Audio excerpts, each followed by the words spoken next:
ఓం శ్రీ సాయిరామ్. శ్రీ సచితానంద సద్గురు సాయినాథ్ మహారాజ్కి జై.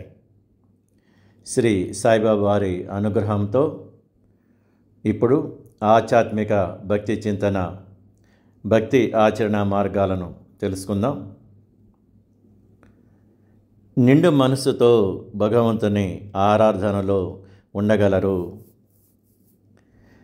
భక్తి లేకుండా జీవిస్తున్న వారు ఎంతోమంది ఉన్నారు. మీరు భక్తి మనసుతో జీవిస్తూ ఉండటం మీ అదృష్టంగా భావించుకోండి. ప్రతిరోజు దినచర్యలో మీరు మీ ఇష్టదైవమును ఎన్నిసార్లు స్మరిస్తూ ఉన్నారు? భక్తి మార్గంలో ఉన్న భక్తులు గ్రంథపఠనం చేస్తూ ఆధ్యాత్మిక జ్ఞానమును మెరుగుపరుచుకోగలరు.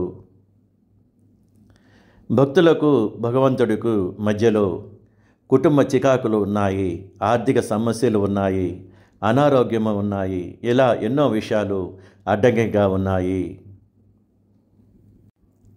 ఈ భౌతిక ప్రాపంచ విషయాలను అనే అడ్డుగోడలను తొలగించుకొని భగవంతుడి మీదనే దృష్టిని కేంద్రీకరించండి.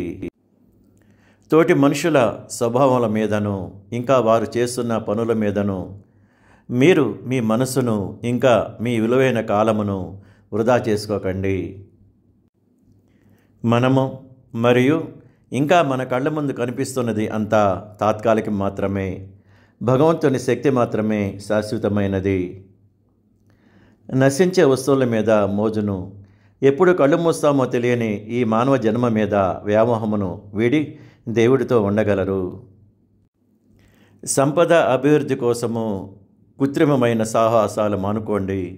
మీరు మీ ఇష్టదైవంతో అనుబంధమును పెంచుకోండి.